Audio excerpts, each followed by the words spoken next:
안녕하세요. 캐디언스 시스템입니다. 이번 NX10 버전이 출시가 되면서 그에 맞춰 저희 캐디언스에서는 NX를 사용하시는 여러분께 NX10의 업데이트된 내용을 소개해드리고자 합니다. 장표를 보면서 업데이트된 내용들에 대해 설명을 드리도록 하겠고요. 소개 순서는 NX10의 환경, 그리고 피처 모델링, 싱크로너스 모델링의 업데이트된 내용을 소개를 하고, 이어서 각 대표 산업 분야별 모델링을 가지고 NX10을 활용하여 쉽게 따라할 수 있는 시간을 갖도록 하겠습니다. 먼저 NX10의 환경 부분에서 업데이트된 내용을 설명을 드리도록 하겠습니다. 장표를 보시는 바와 같이 인터페이스의 변화가 좀 생겼는데요. 기존 버전에서는 필요한 환경을 우리 유저분들이 특정 탭을 선택해서 변경하는 방식에서 NX10에서는 사용자가 필요한 항목의 메뉴를 선택을 하고 변경할 수 있도록 좀 더 직관적으로 환경이 깔끔하게 변경이 되었고요. 마찬가지 리소스바의 환경도 변경이 되면서 리소스바의 위치를 간결하게 이동할 수 있도록 만들어졌습니다. 마지막으로 커스터마이즈 환경에서 모델링 및 도면의 라인에 대한 두께의 이미지를 그래픽의 픽셀 값을 조절하여 두께를 변경할 수 있도록 하였습니다. 이번에는 마우스 컨트롤에 대한 환경 변화입니다. 우리가 NX9 버전까지는 힐 버튼을 돌렸을 때 앞으로 밀면 줌 아웃, 뒤로 당기면 줌 인이었는데요. NX10 버전에서는 그 기능이 반대로 변경이 되면서 미리 사용해보신 우리 유저분들은 이 부분을 굉장히 불편함을 많이 느끼셨을 겁니다. 그러나 이 부분에 대한 옵션 창이 생기면서 예전 버전처럼 줌 인, 아웃을 활용할 수 있도록 옵션을 선택할 수 있도록 만들어 주었습니다. 다음 커스터마이즈에서의 다이얼로그 박스라는 창이 추가가 되었는데요. 이 옵션은 파티 내비게이터 또는 어셈블리 내비게이터 등의 이런 내비게이터 창의 크기를 변경할 수 있도록 추가가 되었습니다. 이번에는 섹션 뷰의 업데이트된 내용에 대해서 설명을 드리도록 하겠습니다. 섹션 뷰를 실행을 하면 타입이라는 창이 하나 있는데요. 그 타입에 보시면 박스라고 하는 타입이 있습니다. 이 기능을 실행을 하시면 사용자가 단면을 작업하고자 하는 부분을 박스로 영역을 지정해서 한쪽의 단면뿐만이 아닌 다른 쪽의 단면도 작업을 할 수 있는 기능입니다. 이 기능은 마찬가지 NX 9.0에서도 같은 방식이었습니다. 그러나 NX 10.0에서는 이 박스에 대한 마진값을 변경을 할 수 있도록 추가를 하였고요. 기능창 안에 또 익스텐드라는 선택창을 추가해서 모델링 화면에 있는 다른 영상도 박스의 영역 안에 속할 수 있도록 값을 변경하여 단면 작업을 할 수 있도록 만들어 놨습니다. 이 기능 안에 딜레이 박스 업데이트를 체크하고 단면 작업을 하시게 되면 외형 박스의 사이즈는 변경하지 않으면서 작업을 할 수 있는 방식입니다. 작업이 완료가 되고 난 후에는 업데이트 박스라고 하는 선택창을 체크를 하면 내가 변경된 사이즈 박스 타입으로 변경이 되는 것을 확인하실 수가 있습니다. 그럼 NX를 실행을 해서 다시 한번 설명을 드리도록 하겠습니다. 이런 예제 파일을 하나 오픈을 하고요. 자, 기능은 뷰에 가시면 에디트 섹션이라고 하는 기능이 이렇게 있습니다. 자, 그럼 이 기능을 실행을 해서 설명을 드리도록 하겠습니다. 자, 타입에 보시면 박스라고 하는 이런 타입이 있죠. 자, 이거는 NX9 버전에서도 마찬가지로 똑같이 존재를 하고 있는 기능이고요. 다음 NX10에서 이 박스를 실행을 하시게 되면 나머지 옵션들은 다 똑같지만 이 익스텐드라고 하는 옵션 창이 하나 더 생성이 되는 것을 보실 수가 있습니다. 자, 그럼 이 기능을 사용을 해서 설명을 드리도록 하겠습니다. 형상은 이렇게 하나 있고요. 자, 익스텐드라고 하는 기능에서 셀렉트 오브젝트, 즉 형상을 하나 선택을 해보면 그 선택된 형상에서 블럭이 박스가 하나 이렇게 나타나는 것을 보실 수가 있습니다. 자, 이 박스에 대한 값은 이 익스텐드라고 하는 곳에 보시면 마진이라고 있습니다. 자, 이 마진 값을 입력을 하시게 되면 이 솔리드 바디 형상의 끝부분에서 10mm, 끝부분에서 10mm가 들어가는 것을 보실 수가 있습니다. 자, 이렇게 마진을 입력해서 박스를 만들어 주실 수가 있고요. 자, 만들어진 이 박스에서 단면을 작업하고자 하는 부분에 면을 선택을 하시고 이 좌표를 끌어당겨 보시면 이렇게 단면이 생성이 되는 것을 보실 수가 있습니다. 연속으로 선택을 해서 단면 작업을 해 주실 수가 있고요. 자, 제가 이 뒤에 모델링이 하나가 더 있는데 그 모델링을 하나 더 선택을 해서 한 번 더 보여드리도록 하겠습니다. 자, 이렇게 모델링이 하나 있고요. 다시 익스텐드로 넘어가서 이 블록을 형상을 선택을 하고요. 자, 보시면 선택된 형상에서 마진값이 다시 들어가는 게 보이시죠? 이런 식으로. 자, 마진을 입력해서 박스를 만드실 수가 있겠고요. 그럼 제가 이 마진을 한번 수정을 한번 해보도록 하죠. 자, 30이라고 입력을 하고 엔터를 치게 되면 이렇게 박스 형상의 사이즈가 늘어나는 것을 육안으로 보실 수가 있습니다. 자, 여기에 보시면 또 딜레이 박스 업데이트라고 하는 창이 하나 있는데 이 창을 체크를 하시게 되면 그러고 나서 마진값을 제가 수정을 해보겠습니다. 자, 수정을 하면 아까와는 다르게 박스의 형상이 변화가 없죠. 즉 딜레이 멈춰두겠다는 겁니다. 박스의 형상을 늘리는 작업을 잠시 멈춰두고 단면 섹션 작업을 하신 다음에 이 업데이트 박스라고 하는 항목을 선택을 해서 업데이트를 하시면 이렇게 나중에 적용을 시키겠다라는 작업이 되겠습니다. 자, 이렇게 해서 뷰 섹션이라고 하는 항목에서 업데이트된 내용을 설명을 드렸습니다. 이번에는 피처 모델링 항목 중 스케치에서의 업데이트된 내용을 설명을 드리도록 하겠습니다. 자, 피처 모델링 쪽에서 업데이트된 부분은 스케치, 블렌드, 페이스 블렌드, 옵셋 3D 커브, 트림 시트, 트림 앤드 익스텐드, 그리고 마지막으로 익스텐드 시트라고 하는 부분이 되겠습니다. 스케치 파트에서 변경된 내용은 아이콘의 이미지 변경과 신규 기능의 생성입니다.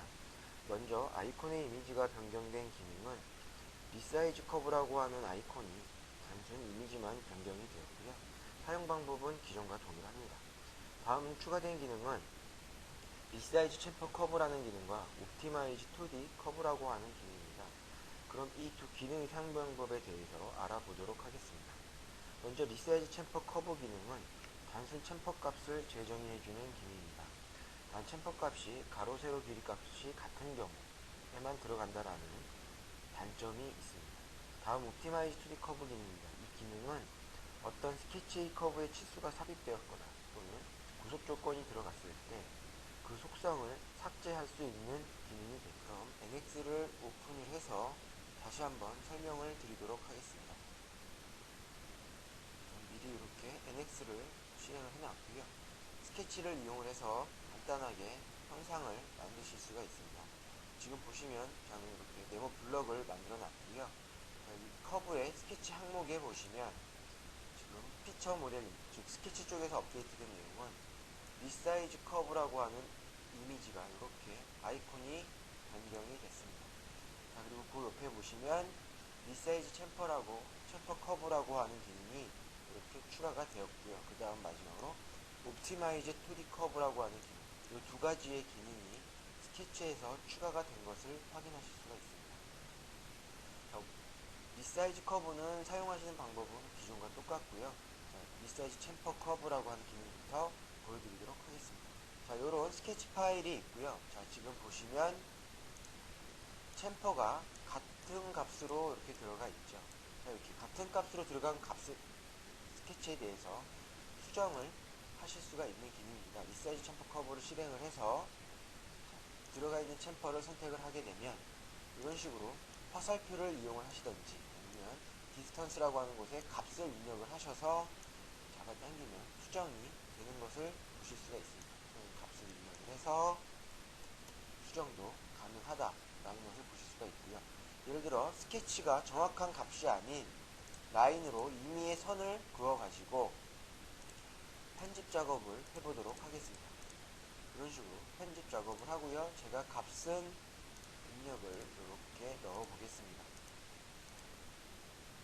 값을 입력을 하고 얘도 마찬가지 리사이즈 챔퍼 커브를 이용을 해서 수정을 해보면 얘는 라인이 선택이 안 되는 것을 보실 수가 있어요. 즉 얘는 챔퍼로 인식을 못한다라는 얘기인데요. 이렇게 들어가 있는 이 라인들, 즉 스케치는 수정이 안 된다라는 것만 기억을 해주시면 될 것 같습니다. 자, 마지막으로 옵티마이즈드 2D 커브라고 하는 애는 지금 현재 이 스케치에는 완전 구속이라고 하는 조건이 들어가 있죠. 즉 완전 구속이 들어가 있을 경우에는 속성을 지우면 안 되는데 그런 경우, 속성이 필요 없는 경우 그 선에 들어가 있는 치수 값이라든지 어떤 구속 조건을 지울 때 쓰는 기능이 옵티마이즈드 2D 커브라고 하는 기능입니다. 자, 그래서 그 선을 지우고자 하는 선을 선택을 하시면 어플라이를 해보면 또 뭔가 물어보죠. 그래서 예스를 하게 되면 그 선에 의해서 들어가 있던 치수 값들 또는 구속 값들이 이렇게 지워지는 것을 보실 수가 있습니다. 이게 피처 모델링 부분에서 스케치 쪽에서 업데이트된 기능이라고 볼 수가 있습니다. 다음은 엣지 블렌드 기능의 업데이트된 내용을 설명을 드리도록 하겠습니다. 이 기능에 추가된 내용은 기존에 우리가 블렌드를 입력할 때 서큘러 또는 코닉이라고 하는 두 가지 타입으로 입력이 가능하였고요. 자, NS10에서는 이 두 가지 타입에 이어서 탄젠트 또는 커버처라고 하는 옵션이 두 개가 더 추가가 되었습니다. 탄젠트 기능을 실행을 하신 후에 서큘러 기능을 사용을 하시면 블렌드가 만들어지는 양 끝부분의 면과 면에 탄젠트하게 만나도록 연결을 해주는 조건이 생성이 된 거고요. 기존의 일반적인 블렌드를 넣는 방식에서보다는 좀 더 끝나는 부분의 경계면이 양 끝쪽의 면과 면에 만나다 보니까 더 스무스하게 들어간다라고 볼 수가 있습니다. 마지막으로 G2 커버처라고 하는 기능을 실행을 하시게 되면 기존의 코닉 기능과 동일하다라고 보시면 되겠습니다. 자, NX를 실행을 해서 다시 한번 설명을 드리도록 하겠습니다. 이런 예제 파일을 하나 오픈을 하고 기능은 엣지 블렌드라고 하는 기능에서 설명을 드리도록 하겠습니다. 자, 이 기능창을 실행을 하면 우리가 기존의 NX9 버전에서 봤던 거하고는 약간 차이가 있죠. 자, NX10에서는 이렇게 블렌드 페이스 컨티니티라고 하는 옵션이 하나 더 추가가 됐습니다. 자, 이 옵션 창을 눌러보면 보시는 것처럼 G1 탄젠트 그리고 G2 커버처라고 하는 조건이 두 가지가 이렇게 올라와 있죠. 자, 즉 이 G1 탄젠트라고 하는 거는 내가 놓고자 하는 부분에 모서리를 선택을 하시고 R값을 입력을 하게 되면 끝나는 경계면, 이 R값이 끝나는 경계면의 면과 면에 서로 포지션을 탄젠트하게 연결을 시켜주겠다라는 기능인 거고요. 자, 그 다음 G2 커버처라고 하는 조건은 끝나는 경계면에 R값을 맞춰서 탄젠트하게 연결은 하되 이 중심 센터의 값, 이 부분의 중심 센터의 값도 제어를 하겠다라는 겁니다. 그래서 여기서 값을 입력을 해주실 수도 있고요. 또는 지금 보시는 이미지에서 화살표를 잡아당기셔가지고 이 아래 값을 수정도 해주실 수가 있습니다. 이게 커버처라고 하는 조건이고요. 얘를 G1으로 놓고 해야 타입도 서큘러냐 코닉이냐 라는 타입도 선택을 해서 작업을 하실 수가 있습니다. G2로 놓게 되면 얘는 단순 값만 입력을 할 수가 있고요. 또 여기서 코닉을 선택을 하시면 얘는 G2 커버처에서 넣었던 것처럼 똑같은 값을 입력을 해서 넣게 되어 있습니다. 그래서 엣지 블렌드에서는 이 두 가지 옵션이 추가가 되었다 라는 것만 확인을 해주시면 될 것 같습니다. 자, 여기까지 엣지 블렌드에 추가된 내용이었습니다. 다음은 페이스 블렌드 기능에 업데이트된 내용을 설명을 드리도록 하겠습니다. 자, 이 기능은 롤링볼이라는 타입을 사용할 때 나오는 추가된 옵션이고요. 그 옵션에 보시면 Naturally Verify, 그리고 Post Constraint, 그리고 To Constraint Curve 이렇게 세 가지의 기능이 추가가 되었고요. 먼저 Naturally Verifying 옵션은 어떻게 사용하냐면 면과 면 사이에 블렌드 형상을 생성시켜주는 옵션이고요. Post Constraint 옵션이라는 것은 선택된 면의 끝과 그리고 두 번째 선택된 면의 끝에 거리값을 평행, 즉 대각선의 치수로 뽑았을 때 그 값을 블렌드로 표현을 해주는 기능입니다. 끝으로 To Curve Constraint은 그 면의 끝에 커브에서 블렌드를 만들어서 탄젠트 조건으로 연결을 해서 만들어주는 기능이라고 보시면 되겠습니다. 마찬가지 이 기능도 NX를 실행을 해서 다시 한번 설명을 드리도록 하겠습니다. 자, NX10을 실행을 해서 저는 이렇게 시트 2장의 예제 파일을 만들어 놨습니다. 제가 설명드릴 기능은 이 앞에 보시면 페이스 블렌드라고 하는 이 기능들이 있고요. 자, 이 기능을 가지고서 설명을 한번 드리겠습니다. 자, 페이스 블렌드를 실행하시게 되면 가장 기본적인 To Define Face Chain이라는 기능이 나올 거고요. 저는 이 기능으로 설명을 드리도록 하겠습니다. 자, 롤링볼이라고 해서 요 아래 보시면 섹션 오리엔테이션에 롤링볼이라고 나와 있습니다. 그 아래 보면 블렌드 위드 메소드라고 해서 내추럴리 베리파인 그리고 포스드 컨스트레인, 투 컨스트레인 커브라고 하는 세 가지의 옵션이 지금 추가가 된 것을 보실 수가 있는데요. 먼저 내추럴리 베리파인이라고 하는 기능을 설명을 드리면 가장 일반적으로 이 면과 면 사이에 블렌드를 넣을 때 사용하는 기능이다 라고 보시면 됩니다. 여기다가 약 80 정도다 라고 넣고 넣으면 이렇게 면과 면의 사이에 스무스하게 연결을 해주는 블렌드가 만들어지는 걸 보실 수가 있고, 얘의 타입은 내추럴리 베리파인이라고 하는 가장 일반적인 방식이 되겠습니다. 그 다음에 포스드 컨스트레인이라고 하는 타입은 보시면 제가 여기 80이라고 넣은 이 값에 폭이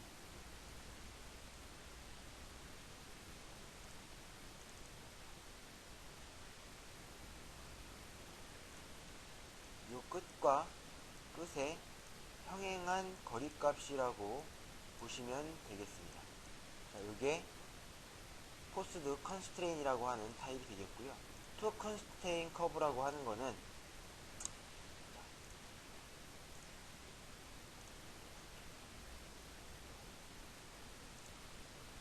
첫 번째 면의 끝부분과 마지막 선택한 면의 끝부분에 탄젠트하게 R을 연결시켜주는 기능이 투 컨스트레인 체인이라고 보시면 되겠습니다. 다음은 기존의 기능에서 변경된 옵셋 3D 커브라고 하는 기능에 대해서 설명을 드리도록 하겠습니다.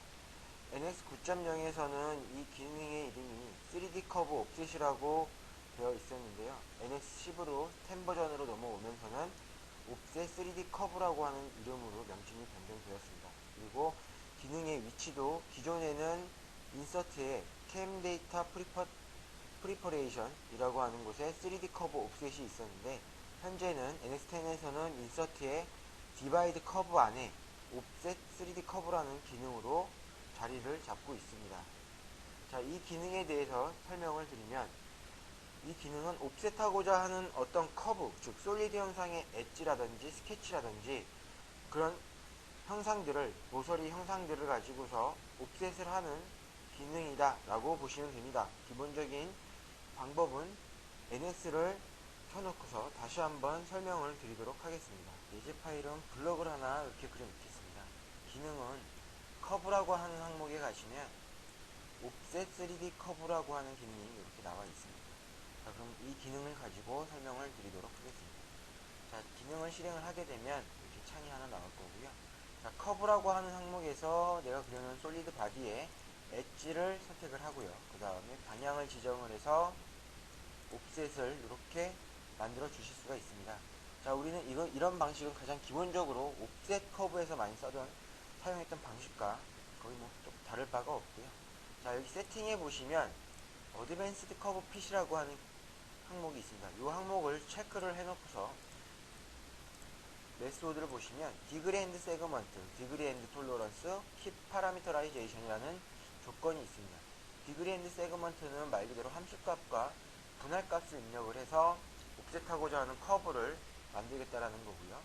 디그리 앤드 톨러런스는 함수값과 공차를 넣어서 만들겠다라는 조건인 거고, 키 파라미터라이제이션은 속성을 유지한 상태로 옵셋 값을 만들겠다라는 얘기입니다. 먼저 그러면 디그리 앤드 세그먼트를 설명을 드리도록 하겠습니다. 자, 디그리 앤드 세그먼트를 실행을 하시면 디그리라고 하는 값을 여기서 입력을 하실 수가 있고, 또 세그먼트라는 값을 입력을 하실 수가 있어요. 자, 디그리라고 하는 것은 함수인데 이 값은 1에서 24까지 입력을 하실 수가 있고요. 세그먼트라고 하는 값은 1에서 999까지의 분할로 입력을 하실 수가 있습니다. 자, 그럼 제가 디그리 값을 약 3 정도로만 두고요. 그리고 세그먼트를 3 정도로 똑같이 한번 맞춰보도록 하겠습니다. 그리고 조인 커브에서 노로 두었을 경우에는 지금 보시는 것처럼 이렇게 특정 선택한 선만 옵셋을 시키는 거고요. 제가 얘를 제너럴로 변경을 하게 되면 지금 보시는 것처럼 3차원의 곡선으로 옵셋이 되는 것을 보실 수가 있습니다. 이게 디그리 앤드 세그먼트라고 하는 조건인 거고요. 자, 그 다음에 디그리 앤드 톨러런스라고 하는 조건은 함수값이 올라가면 올라갈수록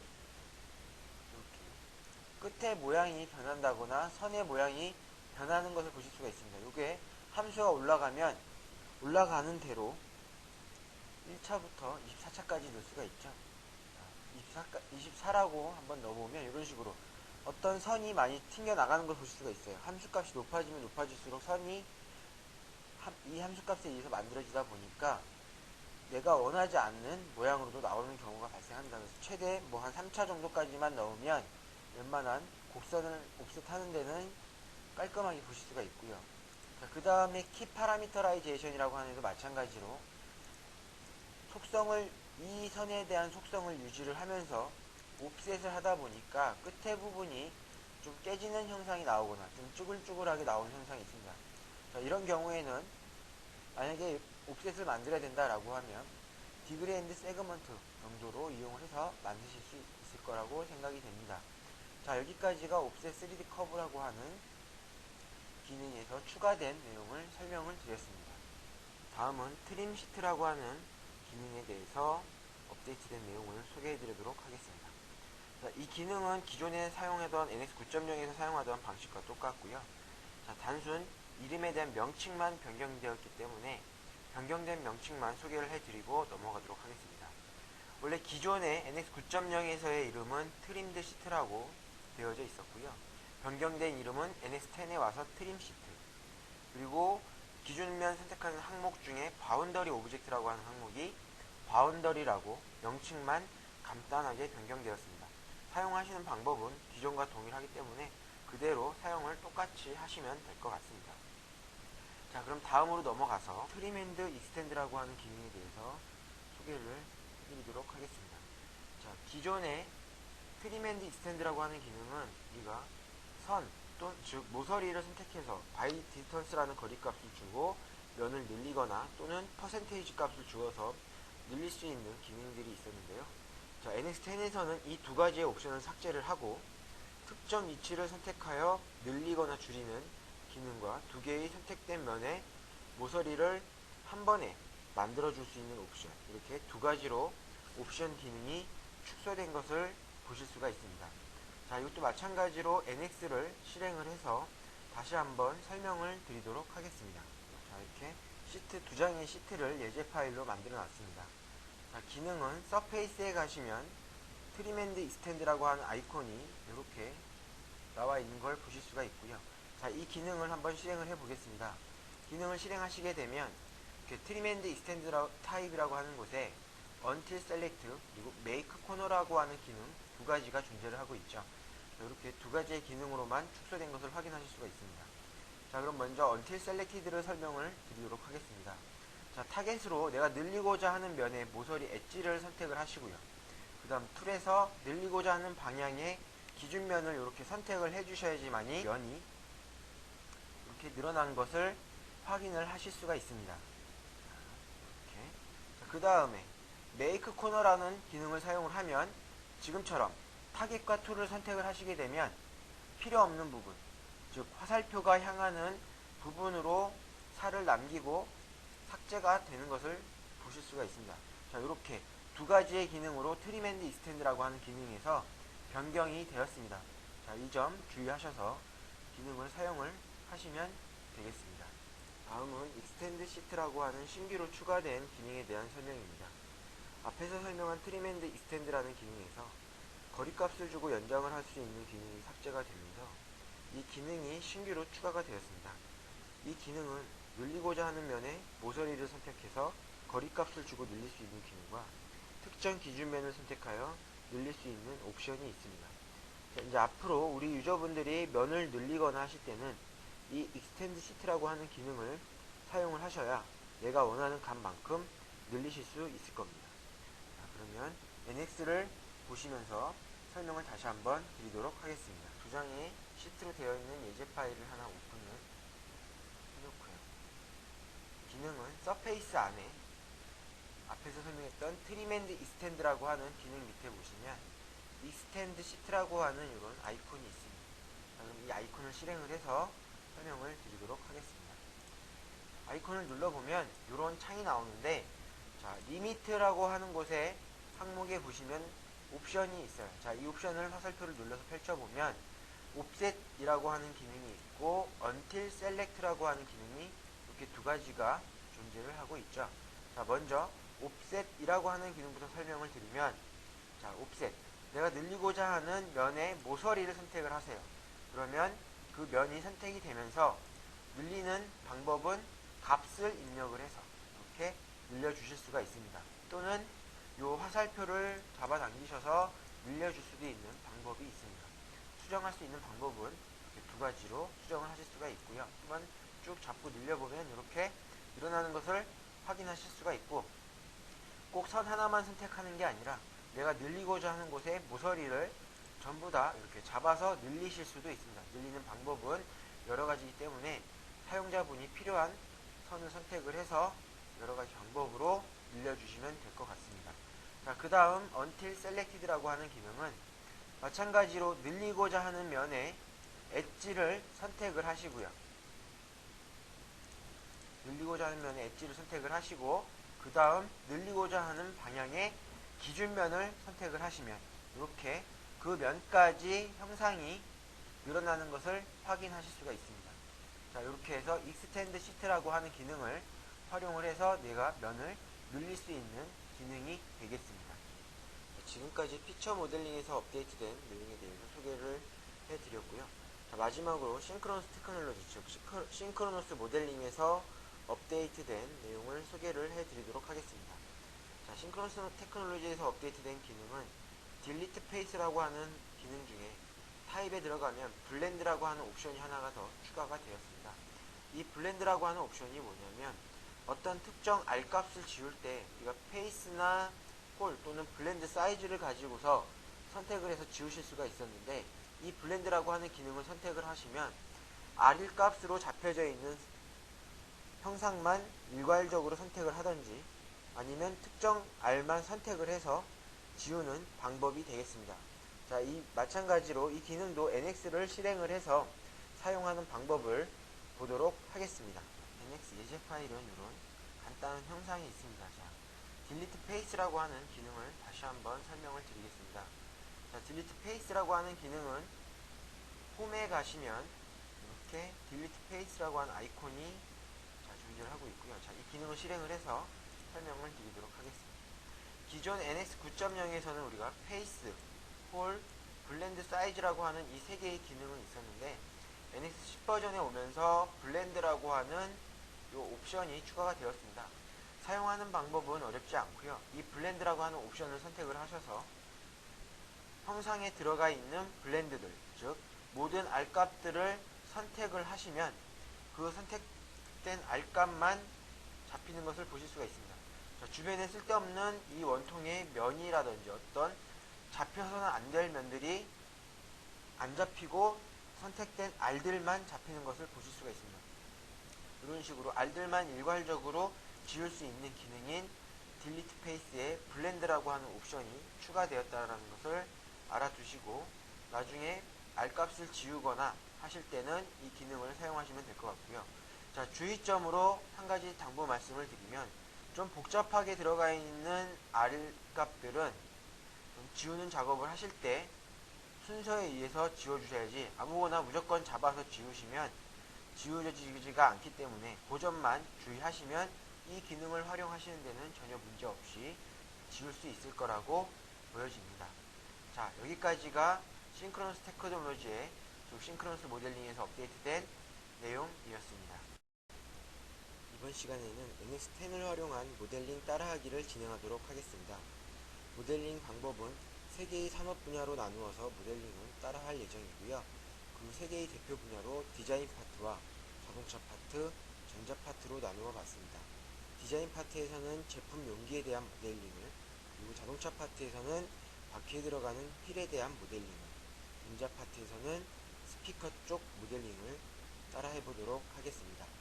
자, 그럼 디자인 파트에서는 제품 용기를 디자인할 때 NX 9 버전에서부터 있었던 리얼라이즈 쉐이프라고 하는 기능을 이용해서 제품 용기에 대한 모델링을 따라 해볼 거고요. 자동차 파트나 전자 파트에서는 NX의 기본 기능을 활용한 모델링을 진행하도록 하겠습니다. 자, 그럼 여러분들도 다같이 NX를 오픈하시고 동영상을 잘 보면서 따라하도록 하겠습니다. 자, 그럼 지금부터 케이스 형상 모델링을 따라해 보도록 하겠습니다. 자, 먼저 레스터 이미지 기능을 사용해서 케이스 이미지를 이제 삽입을 할 텐데요. 먼저 XZ 플랜에 케이스 이미지를 삽입하겠습니다. 자, 좌표를 기준으로 해서 좀 떨어져 있는 위치에다가 배치를 하겠습니다.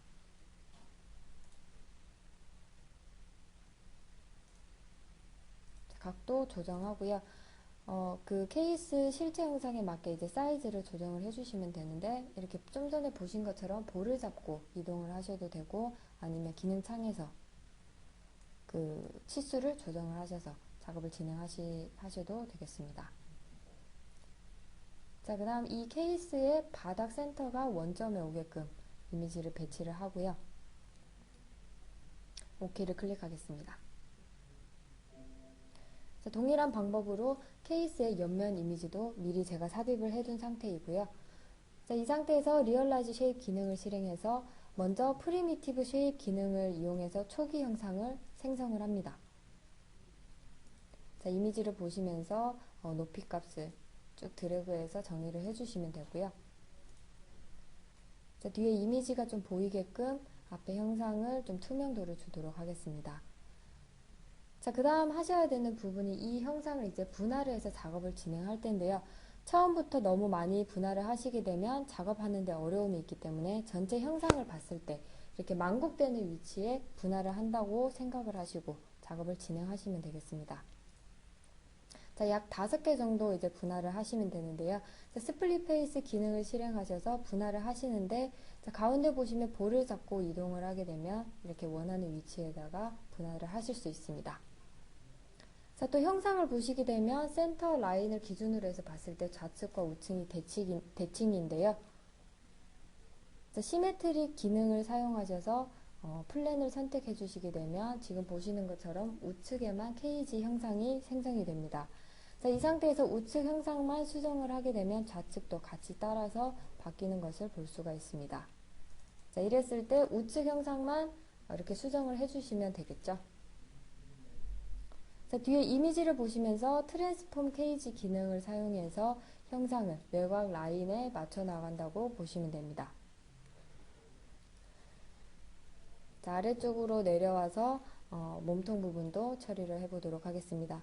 자, 케이지를 선택하실 때는 하나하나 선택하지 마시고 이렇게 드래그하는 방식으로 선택하시는 게, 자, 뒤쪽 안 보이는 부분까지 같이 선택을 할 수 있기 때문에 같이 처리를 할 수가 있겠죠. 이런 방식으로 작업하시는 게 좀 더 편리하실 겁니다. 자, 지금 정면은 완성이 되었고요. 옆면으로 넘어가서 계속해서 처리를 해보도록 하겠습니다. 자, 동일하게 트랜스폼 케이지 기능을 실행하고요. 자, 앞부분 쭉 드래그해서 작업을 진행하고요. 지금까지 트랜스폼 케이지의 드래그 방식으로 작업을 했던 부분인데요. 트랜스폼 방식으로 작업을 또 해보시게 되면 이렇게 케이지를 선택했을 때 좌표가 나타납니다. 이 좌표의 축을 잡고 이동을 하거나 아니면 볼을 잡고 이동을 하시면서 형상을 수정하실 수도 있습니다. 자, 이번에는 아랫부분도 마저 처리를 하도록 하겠습니다.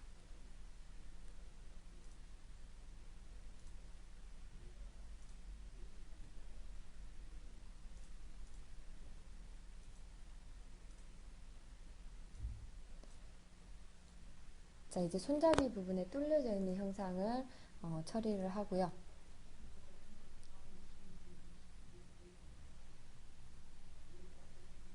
자, 계속해서 이런 동일한 방식으로 이 케이지를 늘렸다 줄였다 하시면서 형상에 맞춰 나간다고 보시면 됩니다.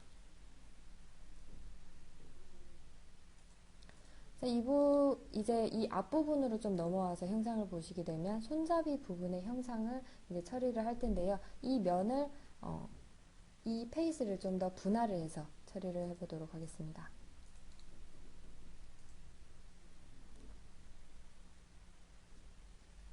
그래서 작업하실 때 세부적인 부분은 그 형상을 이제 작업할 때도 분할을 해서 그때그때 처리를 하시는 게 좋고요. 처음 분할하실 때는 이런 부분들은 좀 무시를 하시고 먼저 크게 잡고 틀을 잡고 나중에 세부적인 면 부분을 처리를 해주시면 됩니다.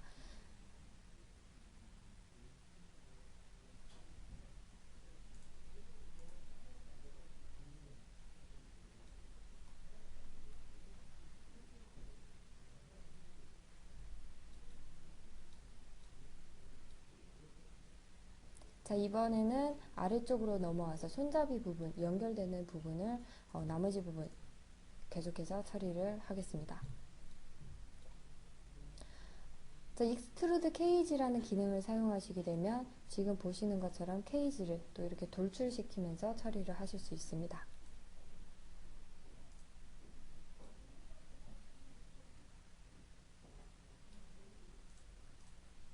자, 아랫부분도 손잡이 부분을 연결할 수 있게끔 스플릿 페이스 기능을 이용해서 분할을 하고요. 자, 손잡이 부분을 연결할 그 케이지 형상을 이렇게 좀 면의 각도도 조정을 해서 좀 더 부드럽게 연결을 할 수 있게끔 처리를 미리 해줍니다.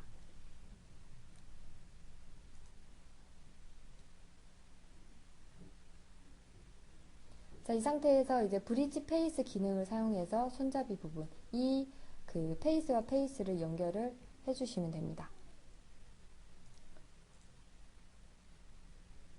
자, 손잡이 부분도 마찬가지로 분할을 해서 형상을 생성을 해주시면 되겠죠. 트랜스폼 케이지 다시 실행하셔서 볼을 잡고 이미지에 맞게 형상을 이동을 하시면 됩니다. 자, 그 다음 나머지 이제 세부적인 부분 계속해서 처리하고요.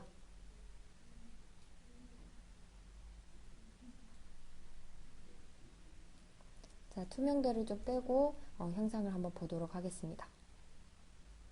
자, 손잡이 부분은 이제 각지게 처리된 부분인데요. Set Continuity 기능을 사용하셔서 이렇게 각지게 표현을 하시면 됩니다. 자, 이번에는 바디 부분의 이 곡면에 대한 표현을 이제 좀 해보도록 할 텐데요. 동일하게 트랜스폼 케이지 기능을 사용하셔서 이 곡면에 대한 처리를 진행해 보도록 하겠습니다.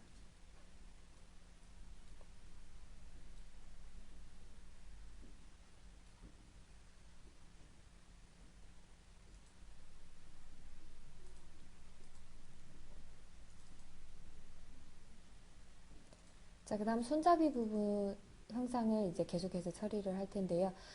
셀렉션 룰을 잘 활용을 하시게 되면 이 케이지를 좀 더 쉽게 선택을 하실 수 있습니다. 그래서 페이스 루프로 제가 선택을 지금 해둔 상태인데요. 이 페이스를 하나만 선택해도 이 연결되어 있는 페이스가 한꺼번에 쭉 선택이 되는 것을 보실 수 있습니다. 자, 다시 스플릿 페이스 기능으로 이 바디 부분에 좀 세부적인 부분을 표현하기 위해서 하나 더 분할을 하도록 하고요.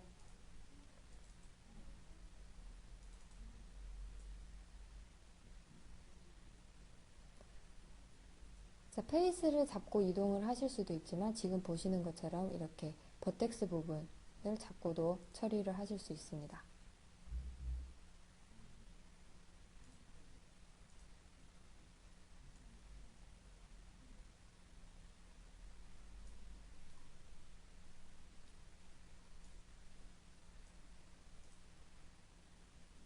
자, 거의 형상이 다 완성이 되었는데요. 계속해서 이제 바닥면 부분 처리를 해보도록 하겠습니다.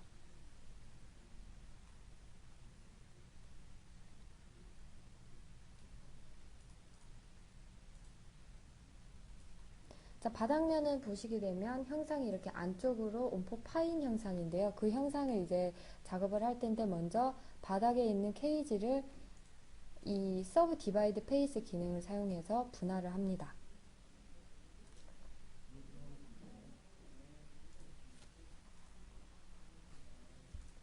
자, 분할된 그 케이지를 이용을 해서 다시 트랜스폼 케이지로 이 면을 다운시켜서 그 형상을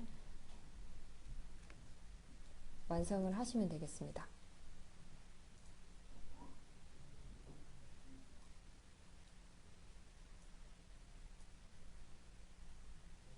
자, 자, 이렇게 해서 전체 케이스 형상 모델링을 마치도록 하겠습니다.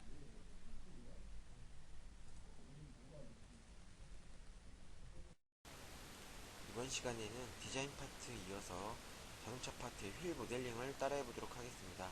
뷰를 선택을 하시고 새 창을 모두 만들어 주시기 바랍니다. 자, 그럼 먼저 스케치를 하도록 하겠습니다. 스케치의 기준 평면은 XZ 평면을 잡아주시기 바랍니다. 자, 그럼 제가 그리는 스케치를 보시고 따라 하도록 하겠습니다.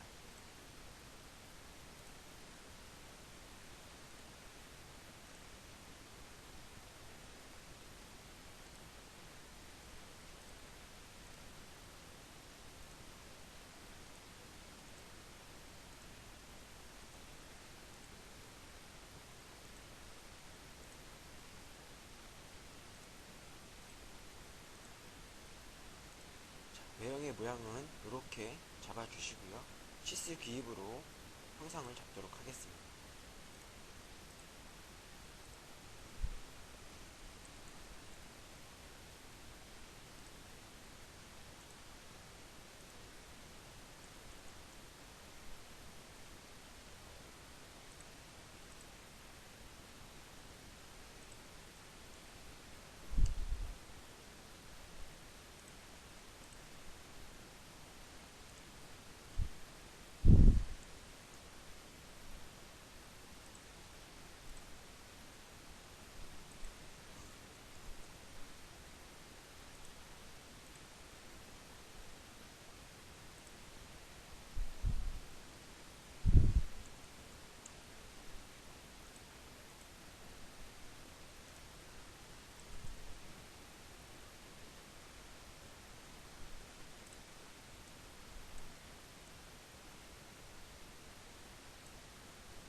이렇게 스케치를 해보도록 하겠습니다. 자, 스케치가 완료가 되었으면 빠져나가서 스케치한 형상을 가지고 리볼브 형상으로 회전을 시키도록 하겠습니다. 리볼브로 스케치를 선택을 하시고요. 회전 방향과 시작 포인트를 찍어주고 이렇게 회전 형상을 만들도록 하겠습니다. 자, 이 회전 형상을 만드신 다음에 쉘이라고 하는 기능을 이용을 하셔서 두께 값을 주고 속을 파도록 하겠습니다. 자, 저는 두께 값을 3mm라고 주고요. 이렇게 형상을 만들도록 하겠습니다. 여러분들도 여기까지 모델링을 똑같이 만들어 보시기 바랍니다. 만들어 놓은 모델링은 잠깐 숨겨두도록 하겠습니다. 숨겨두시고요.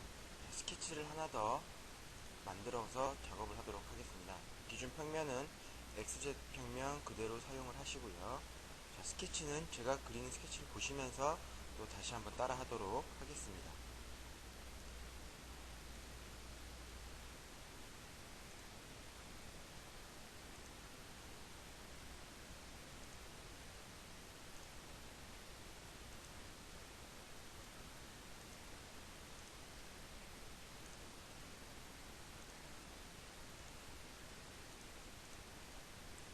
치수 기입을 해서 정확한 값을 입력을 하죠.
전체 형상은 이런 식으로 만들어 놓고요. 값은 이렇게 입력을 해서 저랑 같이 똑같이 만드실 수가 있습니다. 자, 값은 뭐 정확한 데이터는 아니지만 제가 만들어 보고서 그려놓은 데이터이기 때문에 자, 이렇게 치수 기입을 하시면 될 것 같습니다. 자, 다 만드셨으면 스케치를 빠져나오고요. 똑같이 이 기능도 리볼브 형상을 이용을 하셔서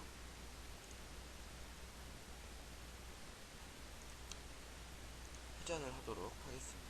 마찬가지 축은 X축을 잡고 시작 포인트는 0,0,0의 위치에서 회전축 형상을 이렇게 만들어 놓도록 하겠습니다.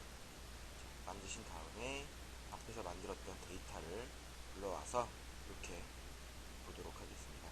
자, 여기까지 여러분들도 만들어 주시기 바랍니다. 자, 형상을 또 숨겨 보도록 하겠습니다.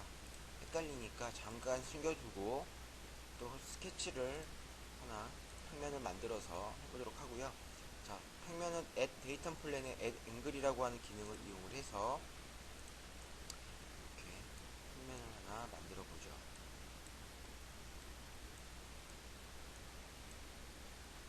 이렇게 평면을 하나 만드신 다음에 자, 이 평면을 기준으로 스케치를 하나 하도록 하겠습니다. 포인트를 찍어서 위치를 잡아주도록 하겠습니다. 임의의 위치에다가 포인트를 선택을 하시고요. 세 개를 이렇게 찍어준 다음에 값을 입력을 하도록 하겠습니다. 여기서부터 X축까지의 거리는 약 270 정도로 190, 그리고 여기서부터 여기까지의 높이는 30 정도로, 그리고 지오메트리 컨스트레인을 이용을 해서 포인트 온 커브로 이 포인트와 X축과 동일선상이다 라고 만들어줍니다. 여기까지 되셨으면 스케치를 빠져나오시고요. 우리가 찍은 포인트를 선택을 하셔서 축을 하나 만들어 주겠습니다. 데이터 액시스를 이용을 하고요. 이 형상은 잠깐 안 보이니까 숨겨둔 다음에 이 포인트와 이 포인트를 찍어서 축을 하나 만듭니다. 자, 만든 축을 또 이용해서 데이터 플랜으로 이 면과 만들어 놓은 축을 활용해서 약 20도가 틀어진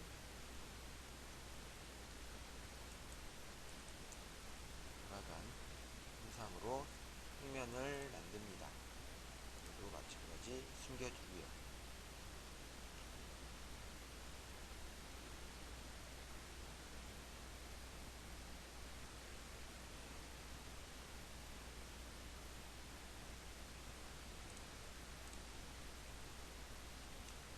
그러면 스케치를 활용을 해서 기준 평면을 20도 돌아간 평면을 잡아주신 다음에 임의의 곡선을 하나 그리도록 하겠습니다.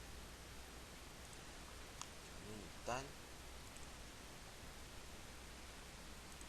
곡선과 빗을 만들고요. 치수 기입을 하도록 하겠습니다. 여기는 약 295R이라고 하는 값을 입력을 하고 스케치를 빠져나오도록 하겠습니다. 이렇게 가이드라인을 하나 만들기 위해서 이런 평면을 작업을 했던 거고요. 다시 한 번 더 데이터 플랜을 이용을 해서 XZ의 평면을 잡고 축은 X축을 선택을 하도록 하겠습니다.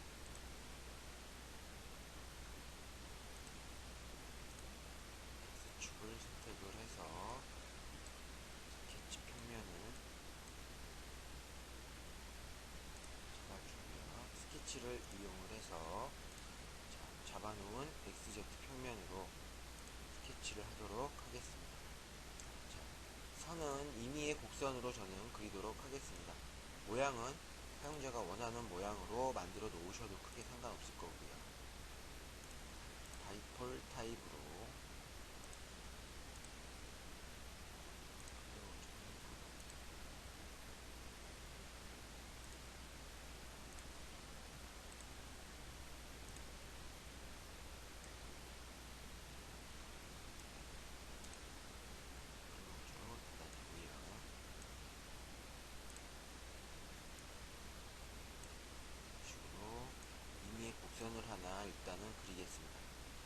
마찬가지로 치수를 기입을 해서 만들어 주실 수도 있겠습니다. 자, 아이소뷰로 돌려준 다음에 서페이스에 있는 스왑이라고 하는 기능으로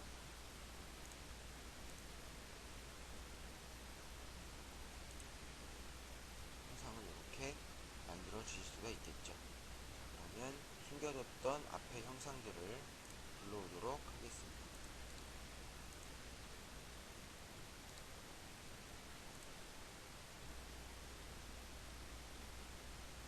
이렇게 휠에 대한 살의 두께를 변경도 얼마든지 키워서 작업을 해주실 수가 있습니다. 이거는 이쁜 모양을 만들기 위해서 유저 여러분들이 원하는 모양으로 잠깐 수정을 해보도록 하겠습니다.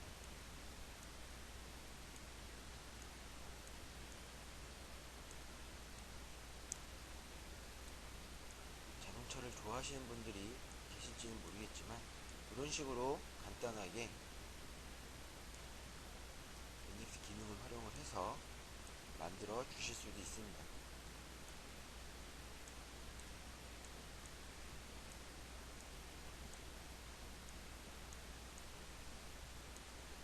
이렇게 해볼게요.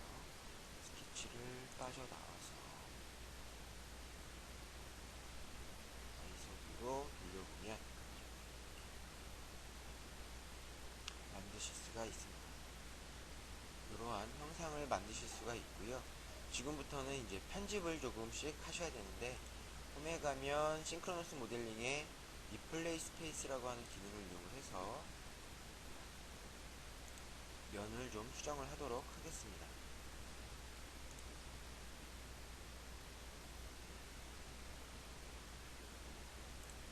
점 어느 정도 맞춰주시고요.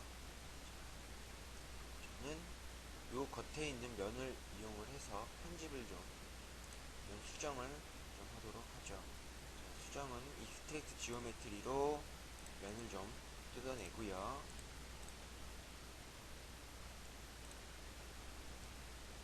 그래서 트림 바디로 편집을 하도록 하겠습니다. 이 기능은 있죠.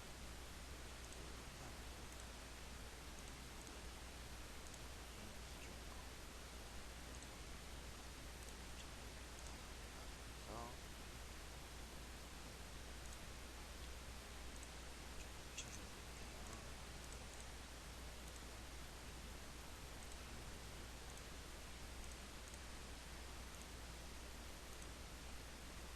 주신 다음에 가져와도 이런 형상이 만들어져 있고, 자, 이 안쪽도 마찬가지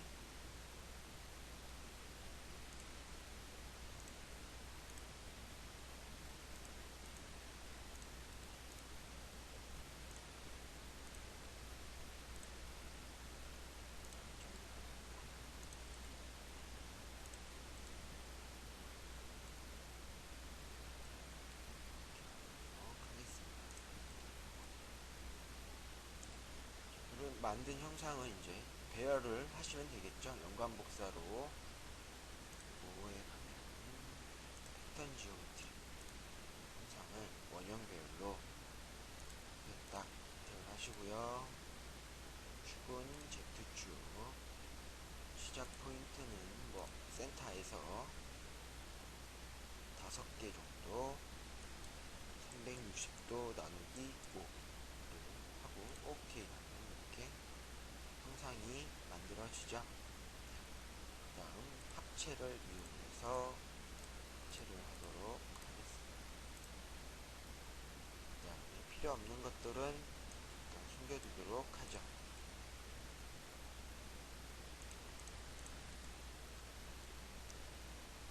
영상은 합체가 안됩니다. 합체를 해주시고, 자, 어느정도 자동차 휠 바퀴 모양이 생성이 되죠. 자, 요거에 대한 두께는 앞에서 했던 스케치를 변경을 하면 금방 바꿀 수가 있죠. 자, 그리고 하나 더 스케치를 간단하게 잡아 주시고요. 볼트 홀의 위치를 체결을 하려면, 차와 바퀴를 체결하려면 볼트 홀이 있어야 되겠죠. 간단하게 홀을 하나 그려서 스케치를 해보도록 하겠습니다.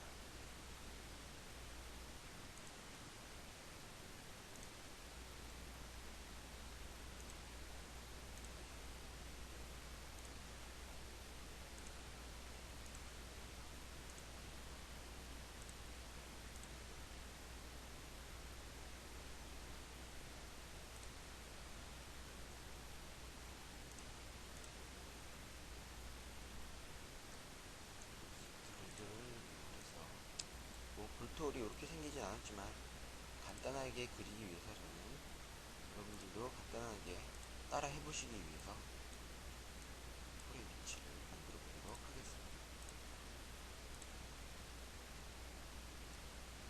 이것도 마찬가지로 연관 배열 복사를 하신 다음에 일단은 Z축 시작 포인트는 여기로 5개를 똑같이, 그 다음에 패치라고 하는 기능을 이용해서 이것과 면 어플라이 똑같이 작업을 해주실 수가 있어요. 이렇게 볼트 체결부의 구멍을 만들어 주실 수가 있겠죠. 자, 그리고 가운데 부분에 덮개를 하나 한번 만들어 보도록 하죠. 익스트루드로 이 엣지를 이용을 하고요. 요거는 두께는 1mm 정도로 한번 제가 만들어 보도록 하겠습니다.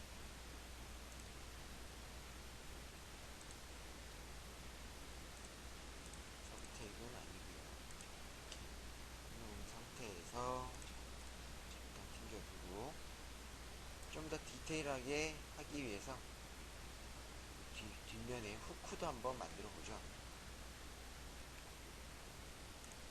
스케치로 뒷면을 잡아주고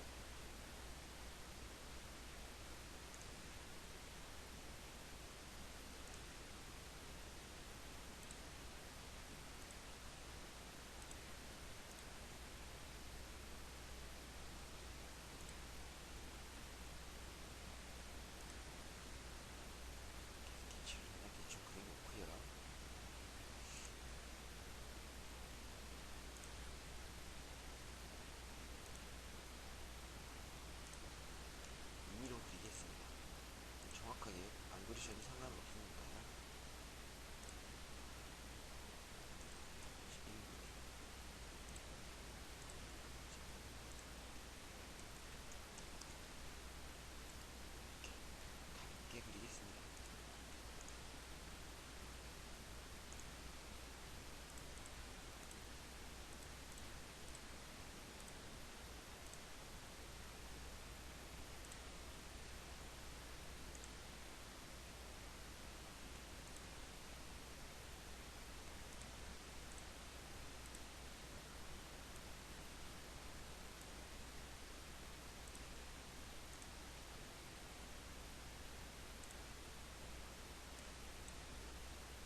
텍스트도 한번 넣어볼까요? 커브에 가면 텍스트라고 있죠? 텍스트 커브를 이용해서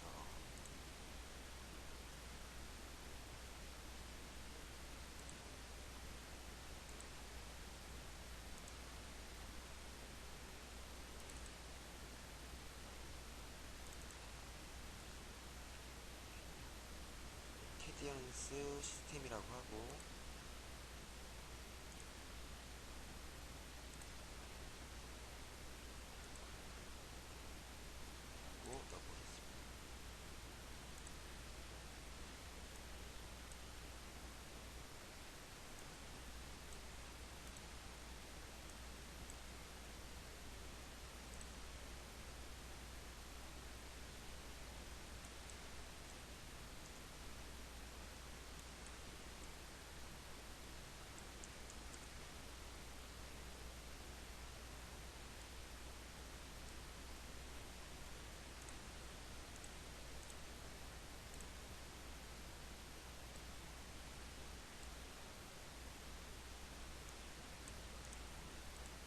넣어보겠습니다. 가디는 만들어줄 수도 있겠죠?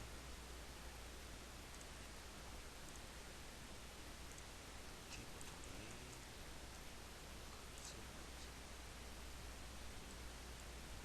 만들어 주실 수가 있습니다. 필요 없는 것들은 숨겨두고 한번 만들어 온 거를 꺼내보죠.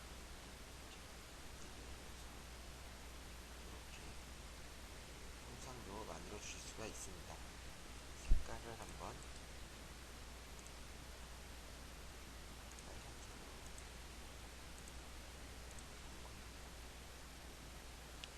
이렇게 해서 만들어 주시면 될 것 같고, 자 마지막으로 좀 더 현실화를 시키기 위해서 알을 필요한 부분에 알을 좀 넣어준 다음에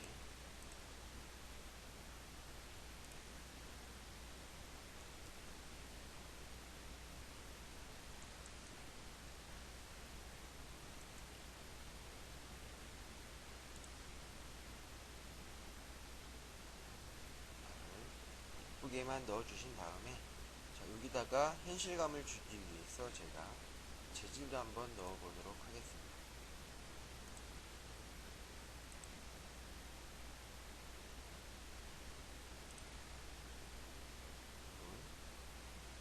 형상도 만들어줄 수가 있고요.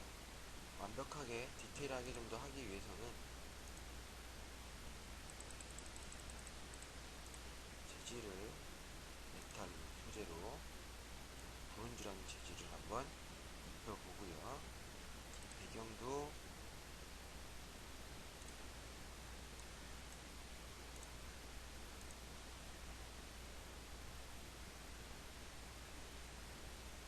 이런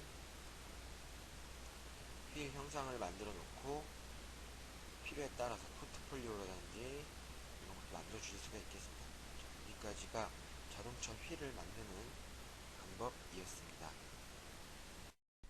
이번 시간에는 스피커 모델링 따라하기를 해보도록 하겠습니다. 설명 방식은 제가 미리 만들어 놓은 스피커 모델링을 열어 놓고요. 제가 만들었던 방식 과정을 하나씩 설명을 드리는 순서로 나가도록 하겠습니다. 여러분들은 제가 그렸던 방식을 보시면서 똑같이 따라서 만들어 주시기 바랍니다. 그러면 제가 만든 모델링을 오픈하도록 하겠습니다. 지금 보시는 것처럼 제가 그렸던 모델링 했던 과정들이 이렇게 나타나 있죠. 자, 이 과정들에 대해서 하나씩 설명을 드리면서 여러분들과 같이 만들어 보도록 하겠습니다. 먼저 스케치를 하기 위해서 데이터 플랜이라고 하는 기준면을 하나 만들어 보도록 하겠습니다. 지금 보시면 원래 있던 XZ평면의 좌표에서 at distance라고 하는 기능을 활용하여 약 84mm 거리 떨어진 위치에 평면을 하나 보시는 것처럼 만들어 놓습니다. 자, 그럼 만들어 놓은 이 평면을 기준으로 스케치를 하나 만들어 보도록 하겠습니다. 자, 지금 보시는 스케치를 여러분들도 똑같이 만들어 주시기 바랍니다.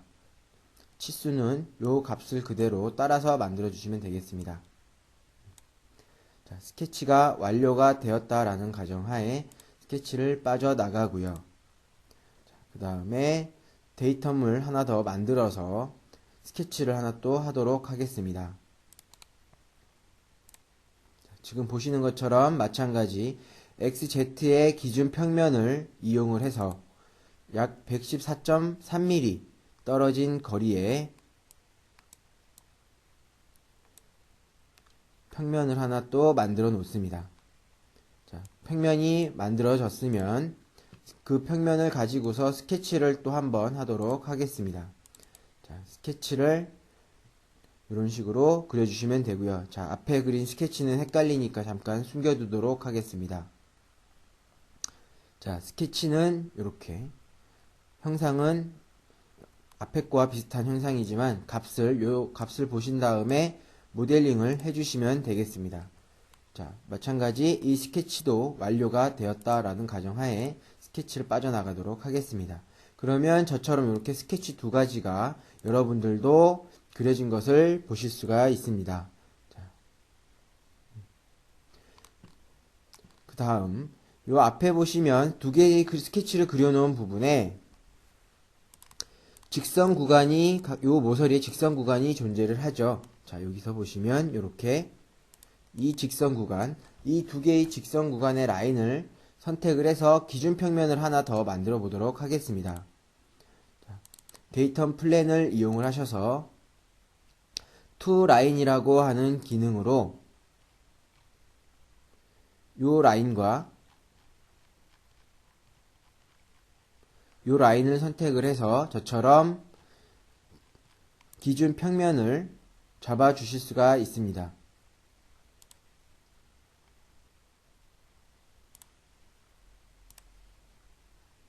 이렇게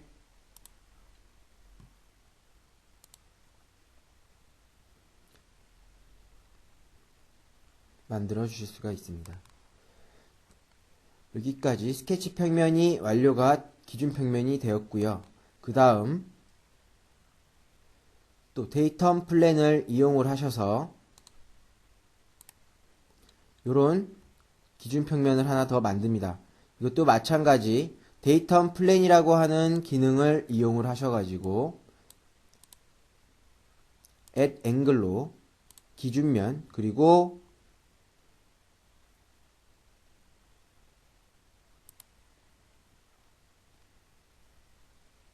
각도를 입력을 하신 다음에 만들어 주시면 되겠습니다.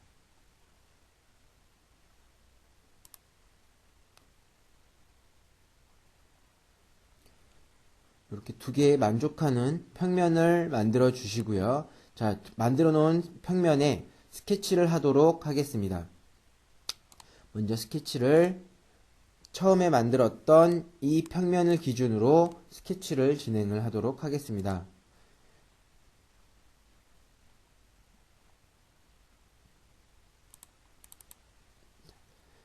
평면을 기준으로 스케치를 이렇게 만들어 주실 수가 있겠죠. 자, 곡선을 하나 스케치에서 그려 주시고요. 포인트와 포인트를 선택을 해서 임의의 아크를 저처럼 이렇게 만들어 주시면 되겠습니다. 자, 이 아크의 값은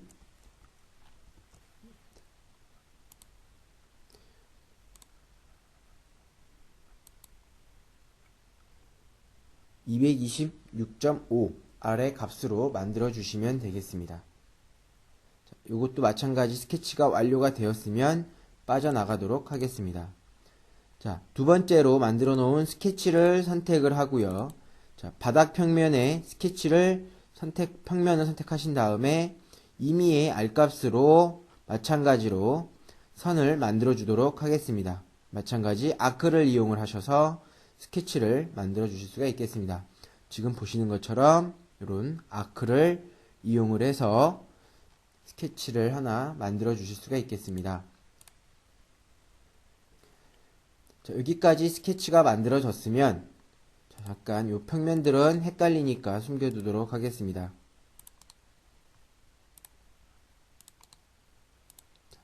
여기까지 이렇게 스케치를 만들어 주시고요. 이 스피커 모델링에서의 키포인트를 이제 설명을 드리도록 하겠습니다. 자, 컴바인 커브 프로젝션이라고 파트 내비게이터에 나와 있습니다. 자, 이 기능은 커브에 가시면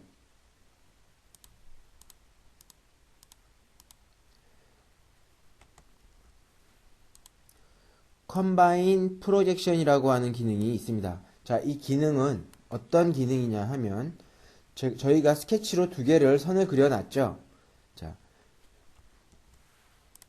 요 선과 바닥에 그린 이 선에 두 개를 만족하는 선을 프로젝트 투영을 시켜주는 기능입니다. 쉽게 얘기해서 자, 지금 보시는 것처럼 제가 이렇게 컴바인 프로젝션이라고 하는 선을 만들어 놨는데 자, 이 선을 보시면 이 위쪽에 있는 곡선과 바닥에 있는 곡선을 만족하는 선이 만들어지는 것을 확인을 하실 수가 있습니다.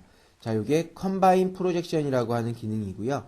이 기능의 사용 방법은 커브 1번에서 저희가 그렸던 스케치 커브를 하나 선택을 하시고 두 번째 커브에서 우리가 그 다음 두 번째로 그렸던 커브를 선택을 하신 다음에 방향을 지정을 해 주실 수가 있습니다. 현재 저는 커브가 그려져 있던 방향으로 노멀 투 커브라고 하는 기능을 써서 만들어 놨고요. 또는 얼롱 벡터라고 하는 기능을 활용을 하셔서 정확한 위치도 잡아 주실 수가 있습니다.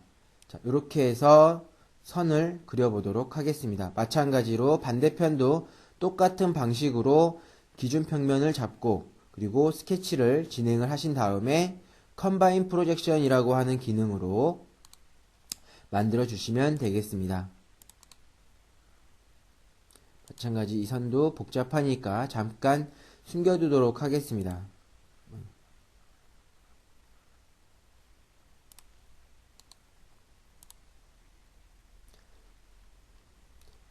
자, 스케치를 이용을 해서 바닥에 대한 평면도 사이즈로 블럭을 하나 그려보도록 하겠습니다. 스케치는 X, Y 평면이 되겠죠. 요거는 그리기 쉬우시니까 넘어가도록 하겠습니다. 자, 이렇게 선을 하나씩 그려주신 다음에 기존에 그려놓은 이 선을 가지고 아래쪽 끝 포인트에다가도 하나 복사를 해서 붙여놓기를 하도록 하겠습니다. 자, 붙여놓기를 하시게 되면 이렇게 같은 선을 옮겨 놓으실 수가 있겠죠. 자, 선을 이렇게 하나 기존에 만든 선을 카피를 하나 해서 갖다 놓습니다. 자, 이 카피한 거는 에디트에 가시면 무브 오브젝트 기능을 이용을 해서 커브를 선택을 하시고 카피 오리지널로 복사를 해 주실 수가 있겠죠. 옮기는 방법은 포인트 투 포인트를 활용을 하셔서 옮겨 주시면 되겠습니다. 자, 그러면 만들어 놓은 선을 가지고 이제 면을 만들어 보도록 하겠습니다. 첫 번째 이 안쪽에 면을 만들어 보도록 하겠습니다. 선은 요 라인과 커브와 요 커브를 활용을 해서 만들어 보도록 하겠습니다. 자, 우리는 이렇게 선이 4개로 막혀져 있는 선이 있을 때 어떤 기능을 사용할 수 있을까요? 스루커브 메쉬라고 하는 기능을 사용을 하실 수가 있겠죠. 그래서 저도 마찬가지 스루커브 메쉬라고 하는 기능으로 이렇게 4개의 선을 잡고 면을 만들어 줬습니다. 안 보이시죠? 자, 이렇게 스루커브 메쉬로 프라이머리 커브로 이 외곽에 커브를 선택을 하시고요. 그리고 크로스 커브로 안쪽에 가로로 쭉 길게 늘어져 있는 이 선을 선택을 하셔서 만들어 주실 수가 있겠습니다. 프라이머리 커브 1번, 프라이머리 커브 2번, 그리고 크로스 커브 1번, 크로스 커브 2번 이런 방식으로 선택을 하셔서 만들면 이렇게 저처럼 면이 만들어지는 것을 보실 수가 있겠죠. 자, 이어서 그 다음 두 번째 면도 마찬가지로 이 안쪽에 면을 만들어 보도록 하겠습니다. 이것도 마찬가지로 막혀있는 형상이니까 스루커브 메쉬 기능을 이용하실 수가 있습니다. 자, 이 기능을 활용을 하셔서 저처럼 똑같이 면을 만들어 주실 수가 있겠죠. 프라이머리 커브 1번, 그리고 프라이머리 커브 2번, 그리고 가이드 크로스 커브를 이용을 해서 크로스 커브 1번, 그리고 크로스 커브 2번 이렇게 만들어 주실 수가 있습니다. 그러면 저처럼 이렇게 면이 하나씩 만들어지시겠죠. 마찬가지 반대편도 똑같은 방식으로 면을 하나 만들어 보도록 하겠습니다. 선이 숨겨져 있으니까요.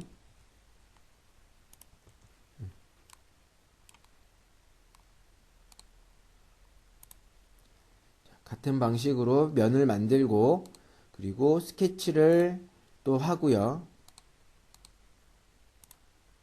이런 식으로 스케치를 해서 만들어 주실 수가 있겠죠.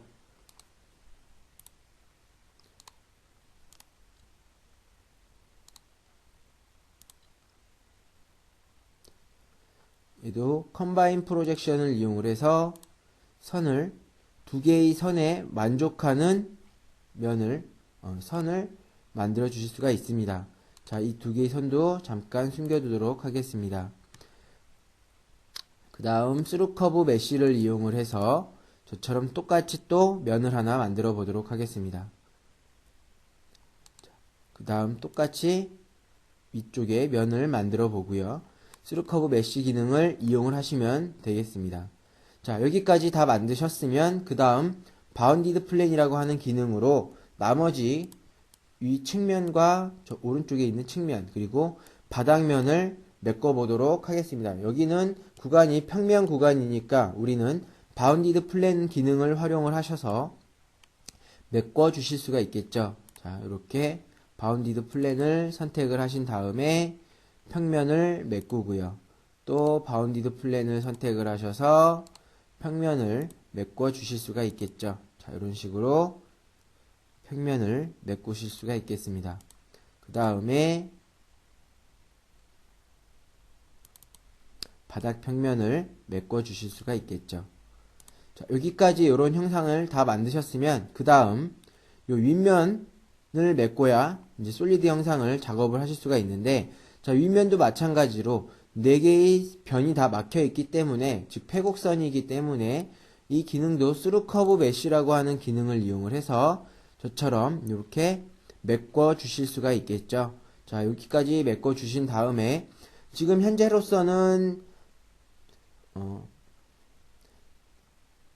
6개의 면이 합체가 된 시트 바디가 되겠죠. 얘를 단면을 잘라보면 이렇게 속이 비어있는 시트 바디가 되어 있습니다. 자, 그래서 얘를 솔리드 바디로 만들기 위해서 우리는 소우라고 하는 기능을 활용을 하실 수가 있습니다. 이 소우를 선택을 하시고 면을 하나 아무거나 잡으신 다음에 타겟으로 하나 아무거나 잡고 툴로 나머지 면을 선택을 해서 합체를 해주실 수가 있습니다. 이렇게 합체를 하시면 서페이스였던 애들이 이렇게 속이 꽉 차 있는 솔리드 형상으로 바뀐 것을 보실 수가 있겠습니다. 자, 그러면 여기까지 만들어 보셨으면, 자, 나머지 다 그려졌습니다. 이제 디테일한 작업을 하시면 되는데, 빼기 구배와 그리고 스무스하게 가공상에 좋게 나오기 위해서 블렌드를 한번 넣어보도록 하겠습니다. 자, 드래프트 기능을 활용을 하셔서, 자, 이렇게 위에서 한번 볼까요? 자, 구배를 넣어 주실 수가 있겠죠. 기능은 프롬 플랜 오와 서페이스를 사용을 하셔도 되고 프롬 엣지를 활용을 하셔서 모델링을 해 보실 수가 있겠습니다. 드로우 다이렉션으로 Z 방향을 선택을 하시고요. 그 다음 드로우 레퍼런스에서 기준면은 이 윗면을 선택을 하시면 되겠고, 그 다음 구배를 넣을 면은 이 측면을 하나 선택을 하셔서 구배 값을 입력하신 후 OK를 하시면 저처럼 이렇게 구배가 들어가는 것을 보실 수가 있습니다. 마찬가지로 나머지 구간도 구배를 한번 넣어 보도록 하겠습니다. 자, 이렇게 이 측면도 구배를 넣어 주실 수가 있을 거고요. 그 다음에 측면, 이 측면 구간도 이렇게 구배를 넣어 주실 수가 있습니다. 자, 요번에는 프롬 플래너와 서페이스가 아닌 프롬 엣지 기능으로 제가 구배를 넣어 봤습니다. 자, 마찬가지 구배 방향은 Z 방향을 선택을 하고요. 그 다음에 구배 각도는 기준은 요 모서리 엣지를 선택을 해서 구배를 넣겠다라는 값을 입력을 하신 후에 구배 각도를 입력하셔서 넣어 주실 수도 있습니다. 프롬 플래너와 서페이스보다는 좀 더 간단한 선택으로 구배 각도도 넣어 주실 수가 있겠습니다. 자, 그 다음에 좀 더 스무스하게 보이기 위해서 엣지 블렌드를 활용하여 각 모서리에 알값들을 이쁘게 이렇게 스무스하게 넣어 주실 수가 있겠죠. 자, 이런 값들은 가공상에 편하게 하기 위해서 알값들을 넣어 주실 수가 있습니다. 자, 이런 식으로 좀 더 완만한 면으로 만들기 위한 구배값의 입력이 되었습니다. 다음에 스케치를 이번에는 바닥 평면의 기준으로 하나 모양을 만들어 보도록 하겠습니다. 자, 형상은 잠깐 숨겨두고요. 자, 스피커의 형상을 완벽하게 좀 더 만들기 위해서 이러한 바닥 평면의 기준으로 스케치를 해보도록 하겠습니다. 원을 하나 그려 놓으시고요. 50파이짜리 원, 그리고 네모 블록을 그리셔서 이런 모양을 하나 만들어 주시면 되겠죠. 자, 치수는 이렇게 나와 있습니다. 자, 이 치수 값을 보시면서 따라서 만들어 주시기 바랍니다.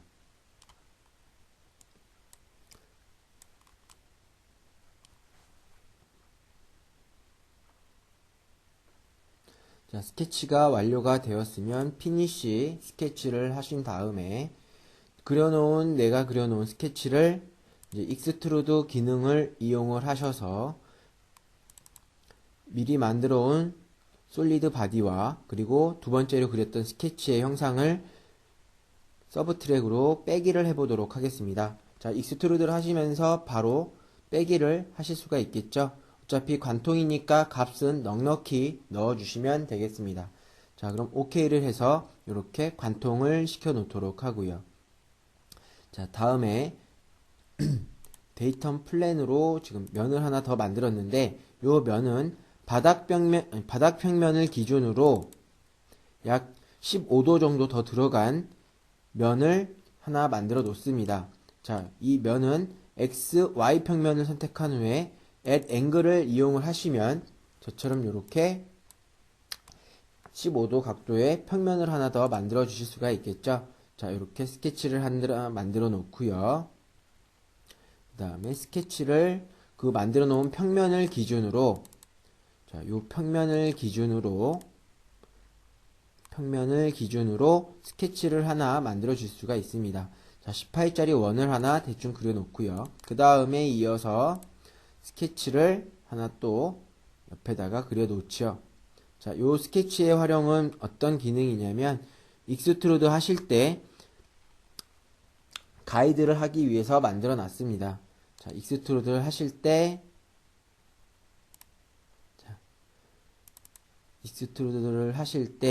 방향을 사선 방향으로 가기 위해서 저는 벡터를 미리 그려놓은 요 선으로 만들어 놨습니다. 뭐 여러분들은 꼭 이 선을 선택 안 하셔도 포인트로 위치를 잡아 주실 수도 있지만 저는 요 선을 가지고서 작업을 해보도록 하겠습니다. 자, 마찬가지 이 기능도 서브 트랙을 활용을 하셔서 자, 이렇게 관통을 시키신 다음에 원을 하나 빼내 주실 수가 있겠죠. 자, 이렇게 작업을 하신 다음에 그 다음에 그 원통에다가 구배를 한번 넣어 보도록 하겠습니다. 프롬 엣지 기능을 활용을 하시고요. 방향은 위로 당연히 가니까 Z방향, 엣지는 바닥에 구멍을 뚫어 놓은 엣지를 기준으로 각도는 약 9도에서 10도 정도가 딱 이상적으로 들어갑니다. 자, 그래서 저는 일단 9도의 값을 이렇게 넣어 주실 수가 있겠습니다. 자, 그 다음에 스피커 형상이니까 아무래도 속을 좀 파는 작업을 해야 되겠죠. 그래서 우리는 쉘이라고 하는 기능을 이용을 하셔서 이렇게 두께 값은 약 2mm 정도로 값을 주고 형상을 만들어 주실 수가 있겠죠. 그러면 이런 식으로 두께를 가진 형상이 속이 파지는 것을 보실 수가 있겠습니다. 이렇게. 자, 여기까지 형상을 한번 만들어 보시고요. 다 되신 분들은 그 다음 이어서 형상을 만들어 보도록 하겠습니다. 어느 정도 스피커의 외형은 나왔죠? 자, 여기서 이제 디테일하게 작업을 하시는 건데, 자, 옵셋 페이스로 아까 만들었던 안쪽에 요 형상의 값을 약간 좀 줄여 주시고요. 저는 값을 약 23mm 정도 옵셋을 해서 살을 빼 주었습니다. 이렇게. 자, 마찬가지로 엣지 블렌드를 이용을 해서 좀 더 이쁘게 블렌드를 입력을 이렇게 하겠습니다. 입력을 하면 이렇게 블렌드가 들어가죠.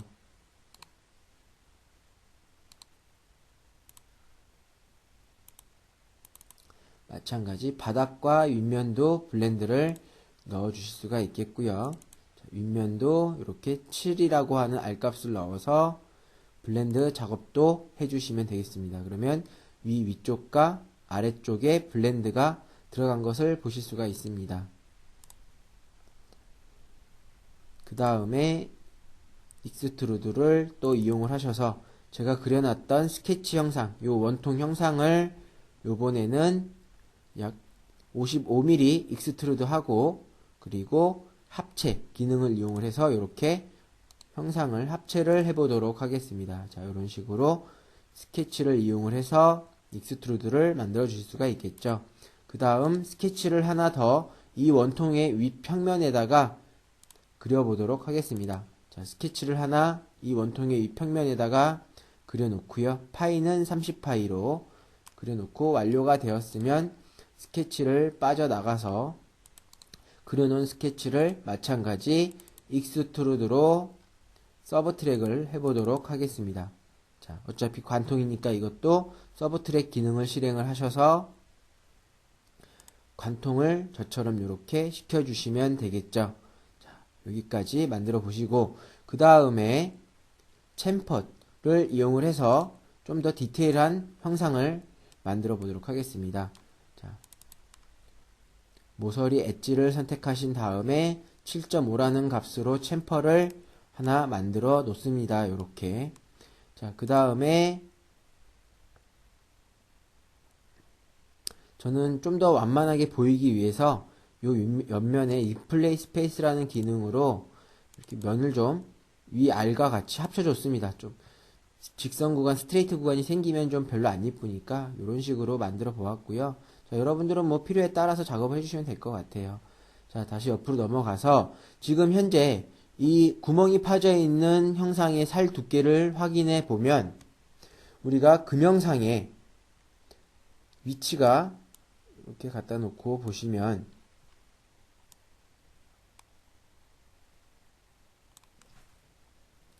제품이 나왔다라고 봤을 때 이 부분의 살 두께가 되게 두껍죠?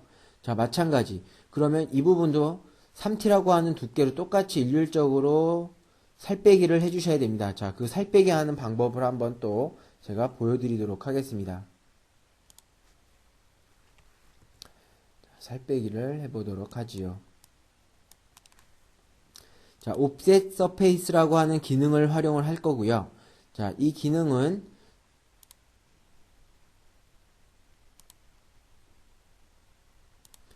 옵셋 스케일에 가시면 옵셋 서페이스라고 하는 기능이 있죠. 이건 어차피 제가 다 알고 있다라는 가정하에 넘어가도록 하겠습니다. 자, 옵셋 서페이스 기능을 이용을 하셔서 요 면과 요 면과 요 면, 이 세 개의 면을 추출을 하도록 하겠습니다. 즉 옵셋을 시키도록 하겠습니다. 자, 첫 번째 옵셋 서페이스를 선택을 해서 자, 윗면을 선택을 하고 약 2.5mm 옵셋을 하도록 하겠습니다. 즉 살 두께의 값으로 입력을 하시면 되겠죠. 자, 그리고 또 한 번 옵셋 서페이스를 이용을 하셔서 자, 이번엔 요 겉면에 있는 면을 옵셋을 시키도록 하고요. 자, 그 다음 마지막으로 옵셋 서페이스를 이용을 해서 이 안쪽의 면을 선택을 해서 옵셋을 이렇게 하도록 하겠습니다. 자, 그러면 이렇게 세 개의 면이 나타나는 것을 보실 수가 있겠죠. 자, 이렇게. 자, 그러면 이 세 개의 면을 편집을 해서 살 빼기를 해보도록 하겠습니다. 자, 면을 자르는 기능인 트림드 시트를 이용을 하셔가지고 자, 남길 면을 선택을 하시고 타겟에서 남길 면 선택하고 그 다음 기준면을 선택을 하신 다음에 자르면 이렇게 윗면만 잘려 나가는 게 보이시겠죠. 자, 마찬가지 같은 방식으로 안쪽도 남을 거 선택하시고 기준면 선택을 해서 잘라 주시고 마찬가지로 남을 거 선택하시고 자를 거 기준면 선택을 해서 잘라 주시면 잘리시겠죠. 자, 커런트 피처 마찬가지로 남길 거 선택하고 자를 거 선택해서 기준면 선택해서 잘라 주시면 이런 형상을 만들어 주실 수가 있을 거라고 생각됩니다. 자, 지금 얘도 마찬가지로 각각 떨어져 있는 면이기 때문에 하나로 소라는 기능을 이용을 해서 합쳐보도록 하겠습니다. 자, 이렇게 기준 하나 선택하고 타겟 하나 선택해서 나머지 2를 선택하신 다음에 합쳐주시면 하나의 면으로 작업이 되겠죠. 자, 이렇게 만들어 놓고 만든 솔리드를 불러오신 다음에 빼주시기 전에 자, 요 형상을 봤더니 형상이 내가 만들어 놓은 솔리드보다 면이 작아요. 자, 면이 작으면 얘는 트림 바디가 안 되겠죠. 그래서 우리는 NX10에 있는 익스텐드 시트라고 하는 기능을 이용을 해서 면을 늘려보도록 하겠습니다. 이렇게 옵셋이라고 하는 옵션으로 면을 늘려주실 수가 있겠죠. 자, 이런 식으로 옵셋 해서 면을 내가 그린 솔리드보다 좀 더 크게 면을 만들어 주실 수가 있습니다. 자, 이렇게 만들어 놓고 트림 바디라고 하는 기능을 활용을 하셔서 자, 안쪽에 살 빼기를 해주시면 되겠죠. 자, 그러면 이제 금형상에 제품이 나올 때도 저 부분의 살 두께가 두껍지가 않기 때문에 치출하는데 문제가 없겠죠. 자, 확인을 한번 해보도록 하겠습니다. 자, 이런 식으로 살 빼기를 해주시면 되겠죠.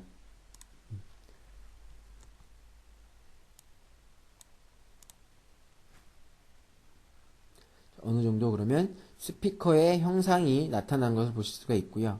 자, 마지막으로 좀 더 완만하게 보이기 위해서 엣지 블렌드를 활용을 해서 가공상에 마찬가지 나오기 편하게끔 웬만하면 가공에서 NC에서 나오는 게 제일 낫죠. 뭐 방전을 한다던가 이런 것보다는 NC에서 한 방에 코어가 나올 수 있으면 좋기 때문에 자, 이런 식으로 R값을 넣어서 만들어 주는 것도 한 개의 팁이 될 수가 있습니다. 자, 그 다음 스케치를 이용을 해서 바닥 평면을 잡아 주시고요. 자, 형상을 이렇게만 만들어 놓으면 제품이 약하기 때문에 우리는 리브 형상을 하나 만들죠. 자, 이렇게 스케치를 간단하게 만들어 주실 수가 있습니다. 자, 이런 식으로 리브 형상을 하나 만들어 주시겠습니다.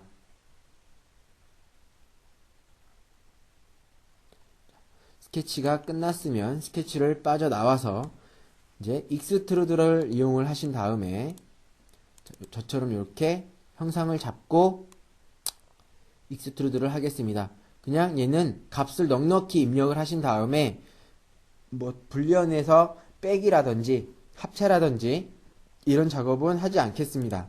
일단은 그냥 익스트루드로 형상만 만들어 놓고요. 형상을 다 만드셨으면 빠져나와서 여기서 유나이티드라고 하는 데서 합체하는 작업에서 제가 앞 시간에서도 설명을 드렸다시피 유나이티드를 활용을 해서 내가 필요 없는 부분만 버려버리고 합체를 하겠다라는 옵션이 리즌에 있죠. 자, 리즌에서 이제 조절을 해서 작업을 하겠습니다. 그러면 이렇게 형상이 필요 없는 부분은 날아가고 필요한 부분은 저처럼 이렇게 리브 형상으로 만들어 주실 수가 있겠죠. 자, 다시 한번 유나이티드를 활용을 해서 자, 타겟으로 합체할 물체 선택하고 툴에서 기준을 선택을 하시고 그 다음에 남길 물체를 선택하신 후에 OK를 해주시면 남길 물체만 남겨두고 빠져나가는 것을 보실 수가 있습니다. 자, 이런 식으로 만들어 주실 수가 있겠죠. 자, 그 다음에 옵셋 페이스라는 걸로 저는 좀 더 기능을 정리를 하였는데 자, 리브가 살이 저는 이 윗면까지 오는 게 아니라 어느 정도 내려간 위치에서 두께를 만들겠다라고 했었기 때문에 저는 이렇게 옵셋 값을 줘서 면을 좀 더 편집을 했습니다. 아니면 애초에 스케치를 그리실 때 정확한 스케치를 그리셔서 길이 값이라든지 두께 값을 만들어 주시면 굳이 옵셋까지 갈 필요는 없겠죠. 자, 그 다음에 드래프트라고 하는 기능을 이용을 해서 리브에 빼기 구배를 넣어 주었습니다. 자, 빼기 구배를 저처럼 이렇게 프롭 엣지라고 하는 기능을 활용을 해서 벡터로 구배 방향, Z 방향을 찍어 주시고요. 그리고 어떤 면을 기준으로 구배를 넣을 건지, 빼기 구배를 넣을 건지 기준을 잡아 주시면 즉 이렇게 8개의 하나, 둘, 셋, 넷, 다, 여섯 8개, 10개의 구배 기준면에 챔퍼를 9배를 넣어주시면 되겠습니다. 그 다음 마지막으로 블렌드를 활용을 하셔서 좀 더 가공에 잘 나올 수 있게끔 이런 블렌드 값도 넣어주시면 되겠습니다. 자, 이렇게 해서 스피커의 외형 형상도 만드는 작업을 해 볼 수가 있겠습니다. 자, 여기까지가 NX10을 활용한 모델링의 따라하기 내용이었습니다. 자, 여러분들께서도 천천히 한번 모델링을 영상을 보시면서 따라해 보도록 하시고요. 자, 궁금한 사항이 있거나 하시면 저희 캐디언스 시스템으로 문의를 하시면 성실한 답변을 드리도록 하겠습니다. 자, 여기까지가 NX10을 활용한 모델링 따라하기였습니다. 수고하셨습니다.